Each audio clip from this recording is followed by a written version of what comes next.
Hi, it's Sue Bishop and welcome back to my Metaphysics Moments.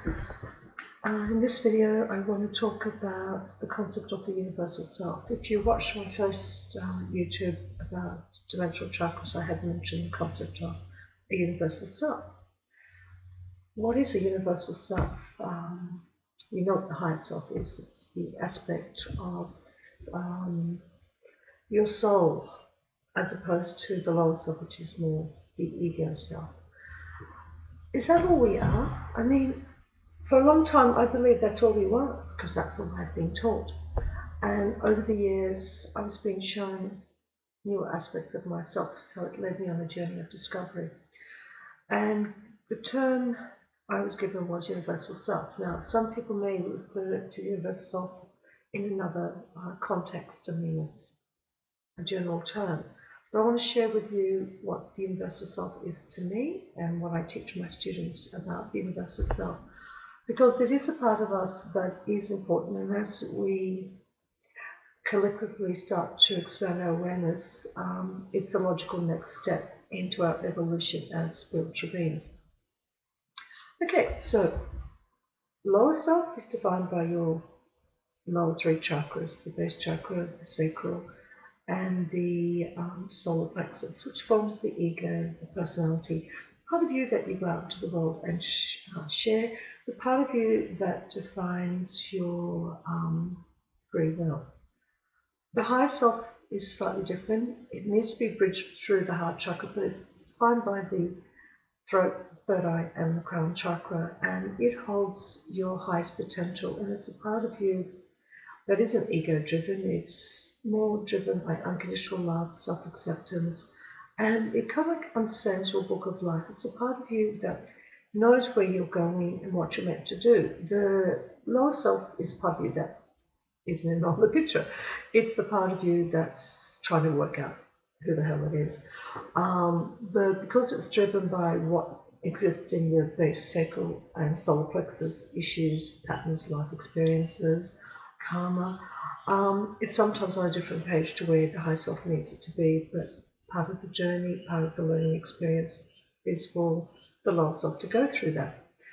So the higher self is a part of you that says, in this life I need to achieve A, B, and C, connect with this person, resolve this karma, develop these gifts. You know, the lower self is a part of us that kind of like tends to create a little bit more karma because it's driven by desires and passions and fears and other issues. I mean, there are positives to the lower self, don't get me wrong, but we are talking about the reactive part of the lower self that expresses its will, which may not be on the same page with the high self.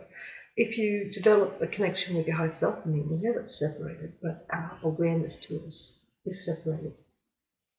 Through meditation, energy work, you know, developing your spirituality, you've got that on tap, and that's a part of you that really works well with your highest intuition and tends to give you the solutions when your head's all muddled and your heart's muddled, and you know, you could be stressing over a issue for days and days, and then suddenly when you're not trying to think, a message just comes through. So that's the higher self.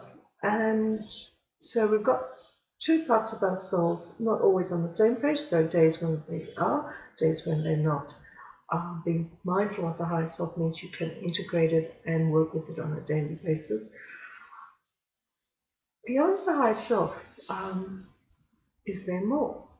We know that our journey here is an individual journey, but it's a journey of connecting with other souls that have contracted.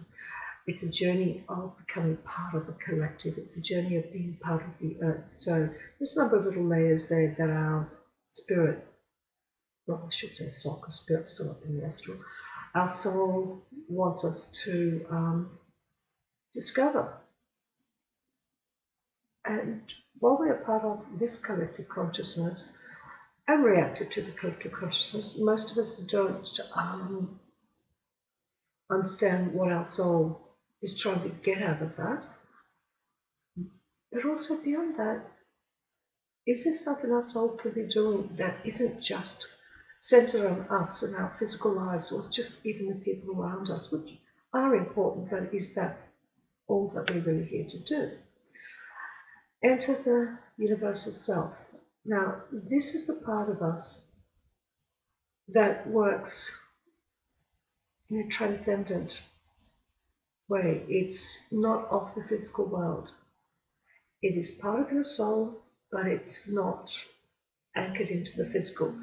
Your higher self or your spiritual body is anchored into your physical body, energetically linked into the earth, still linked into the cosmos through the crown and the transpersonal. But the higher self is still part of this 3D world. Part of it lives in the 4D world too, because it's still spiritual matter, etheric energy. Soul consciousness moves beyond dimensions, is not limited to the 3D world. So it can connect to the universal self, but the universal self has to connect to the higher self, and the higher self connects to the lower self and then into the physical. So it's like the middleman between the universal self. The universal self is the part of us that's doing soul work, spirit work, on a different level. I mentioned a little bit this in my last video that I talked about the 10-dimensional chakras, but in essence what it is that it's a part of us that is actively interfacing with spirit guides, angelics, ET beings, interdimensional beings, realms within realms within realms within realms that our conscious mind and our 3D world tend to filter out. Doesn't mean they don't exist, just because a lot of people can't see them. You can see that anyone that's done DMT and ayahuasca will talk about how the earth has a consciousness and that there are other realms. And you can do that when you do transcendental meditation. You can do that by the higher self. You can do it yourself by your dimensional chakras. There is a part of us whose job is to be an active part of the tapestry of the universe. So it is active in garnishing information from other realms, learning from other beings, and then that information can be translated down into the higher self and hopefully filtering down into the lower self, helping us to evolve as individuals and as a part of groups, as a part of the collective consciousness. But the collective consciousness is an interesting thing because it's a depository of all experiences from all beings on this planet. I don't just mean humans, the animal kingdom, the mineral kingdom, the plant kingdom. They've all got various forms of consciousness. We've got the rock's got consciousness, well, not like our consciousness, but it still has a level of consciousness. The earth itself has consciousness. So we're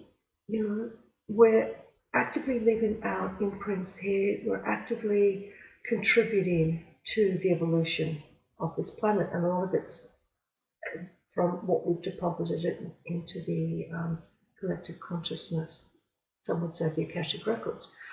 But the collective consciousness holds all the history, which means it holds all the traumatic histories of humanity, not just all the beautiful parts. So all the world wars, all the disasters, all the pain and hardship, and is still in the collective conscious, as is all the beauty, the love, the joy, the the more connected human emotions and human experiences. However, your lower self might just tap into some of the negatives of the collective consciousness. The subconscious is connected into that realm. And what you can learn from that is that where you want to come at partner energies. And while it's nice to tap into the beautiful ones, and we can evolve by just having other people who've put their thoughts and their ideas about a concept in there, tap it down, and we can grow that way. It's nice to know there is a part of us that hovers in a different realm that's doing higher level evolutionary work to try to help raise the vibration of our collective consciousness, trying to help us evolve so we can then evolve this planet. We are moving in evolutionary times. We'll soon be moving into more and more of that Aquarian ideal, because nothing ever stays static in this world. There's always change. There's always something new to move to. But if we're driven by fear and uncertainty, we resonate in the lower collective consciousness, and it will be the driver. One of the worrying parts about going into the age of Aquarius is the rise of AI, or totalitarian societies where the mind is where it's all about, and it can be quite dehumanizing. The positive of going into the Aquarius rising age is that we might become more humanitarian, form more egalitarian communities, use AI to make our lives better, to create a sense of equality, heal diseases, make lives, use technology to make lives really, really beautiful. Now, at the moment, the level of negatives in our collective consciousness opposed to the level of positiveness in it can outweigh plus where people's lower selves are operating from will shape which way we're going. Hopefully we're going to the positive, and I'm working towards that. But the universal self is the part of us that can interface with ET races and get information on a new technology that can be used to help humanity. It could be through new healing modalities. There's all this information that it can gather because it resonates on a frequency that's beyond our 3D world. So therefore it can go into more places. Now when we go into different dimensional realms or even connecting with different planetary beings, it's done through resonance. You can move through the universe through energy. It's not traveling, at the speed of light, because that's just not going to happen. It'll take forever to get a message across. But if you can imagine that it goes beyond time and space continuum, and there's aspects of you that resonates at an energy that can gather information differently. We're always thinking that information has to be gathered the way we've been taught to gather information, just using the rational brain, sometimes using the intuitive mind.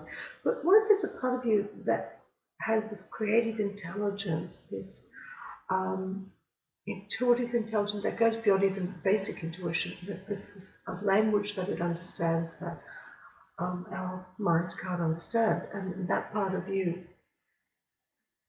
can gather the information and bring it through to the higher self, which then translates it, scales it down, so then the conscious self and the ego itself can understand it and integrate it.